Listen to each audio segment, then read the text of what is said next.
வணக்கம்.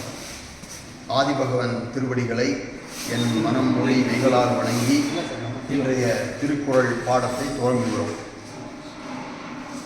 அதாவது முதல்ல ஆரம்பித்தது பாயிர இயல்.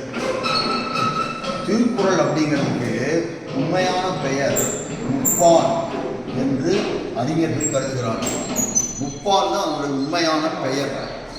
அப்புறம் திருக்குறள் அப்படின்னு பெயர் வச்சுட்டாங்க அப்படிங்கிறாங்க. அதுக்கு எதுக்கு ஒரு சான்று இல்லை. முப்பாலில் பால் அப்படின்னா பகுதி. இந்த நூல் 3 பகுதிகளாக பிரிக்கப்பட்டுள்ளது. 3 பால். பால்னா பகுதி. அந்த பகுதி என்னன்னா அறம், அறத்துப்பால், பொருள், பொருட்பால், காமம், காமத்துப்பால், இன்பத்துப்பால். இப்போ இதுக்கு எல்லாத்துக்கும் மேலே இதுதான் நூல். இந்த நூலுக்கு ஒரு முகவுரை வேணும். அது பாயிர இயல். பாயிரம் அல்லது பாயிர இயல். அதில் 4 அதிகாரம் படிச்சோம். இன்னைக்கு இப்போதான் அறத்துப்பாலுக்குள்ள நுழைகிறோம். அறத்துப்பாலை வள்ளுவர் 2ஆ பிரிக்கிறார். ஒன்று இல்லறம், அடுத்தது துறவறம். இந்த 2 தான் வள்ளுவர் சொல்கிற வாழ்க்கை அறங்கள். கடைபிடிக்க வேண்டியது இல்லையிலிருந்து அறம் செய்ய வேண்டும், துறவு நிலையிலிருந்து அறம் செய்யணும். இது 2 நிலைகள். இப்போ ஒரு மனிதன் ஒன்று திருமணம் செய்து கொண்டு குழந்தைகளை குட்டிகளை பெற்றுட்டு அவன் இல்வாழ்க்கை வாழலாம். அது அங்கிருந்து செய்யறது, அந்த நிலையிலிருந்து செய்யறதுக்கு பேரு இல்லறம்னு பேர். இப்போ இந்த இல்லற இயல்ல நம்ம படிக்கிற அதிகாரத்துக்கு பேரு இல் வாழ்க்கை. இல் வாழ்க்கைங்கிறது அதிகாரம்.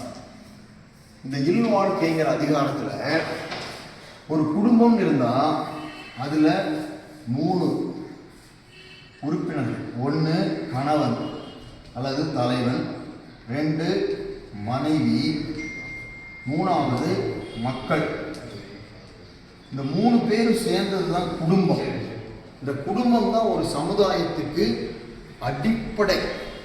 இப்போ எப்படி ஒரு கட்டிடத்தை செங்கற்களால் கட்டுறமோ அந்த மாதிரி சமுதாயம் குடும்பத்தால் அமைக்கப்பட்டது, குடும்பங்களால் அமைக்கப்பட்டது. பில்டிங் பிளாக்ஸ் அப்படின்னா குடும்பம் தான். கணவன், மனைவி, மக்கள், இந்த 3 பேரும் சேர்ந்தது தான் குடும்பம்.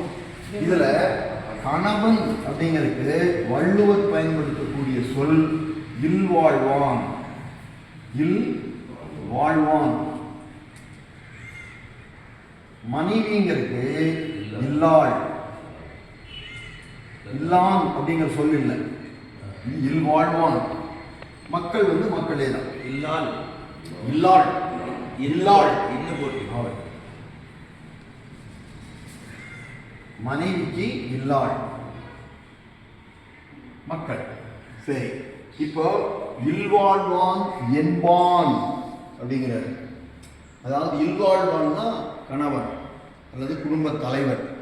என்பான் அப்படின்னு ஏன் சிறப்பித்து சொல்றாருன்னா, அவன் தாண்டா ஆம்பளை, நீ தாண்டா ஸ்டூடெண்ட் அப்படின்னு சொல்றல, நீ தாண்டா என் பையன். 5 பேர் இருப்பான், 6 பேர் இருப்பான் அப்பாவுக்கு குழந்தை. ஆனாலும் ஒரு பையன் ரொம்ப சிறப்பாக ஏதாவது ஒரு செயலை செஞ்சிட்டான்னா, நீ தான், இவன் தாண்டா என் மகன் அப்படிங்கிற மாதிரி சொல்லுவாங்க. இல்லை வேற ஒருத்தனா கூட இருக்கலாம், அப்பான்னு கூப்பிடலாம், அவன் பாசத்தை காமிக்கலாம், இவன் தாண்டா என் பையன். சில பேர் நாய்க்குட்டி கூட சொல்லுவாங்க. நாய் ரொம்ப பாசமாக இருக்கும் பையனை விட, குழந்தைகளை விட. அப்போ என்ன சொல்லுவான், இவன் தான் என்னுடைய பையன். அப்போ என்பான் அப்படின்னா சிறப்பித்து சொல்றது. இல்வாழ்வான் என்பான், இல்லத்தில் இருந்து. இல் அப்படின்னா ஒரு சொல் பல பொருள் குறிக்கும். இல்லை அப்படிங்கிற நோங்கிற பொருளையும் குறிக்கும். இல் என்றால் மனை, வீடு, இல்லாளை குறிக்கும். இல்லத்தில் இல்லாளோடு கூடி வாழ்வான் என்பான். அவன் யாரு அப்படின்னா இயல்புடைய மூவர்க்கும். நல்ல இயல்பை உடைய 3 பேர், 3 வகையினருக்கு நல்லாற்றின் என்ற துணை. 6 அப்படின்னா வழி. நல்லாறு அப்படின்னா நல்ல வழியில், நல்ல வழியில் நின்று பொருள்களை எல்லாம் சேர்த்து நின்ற துணை.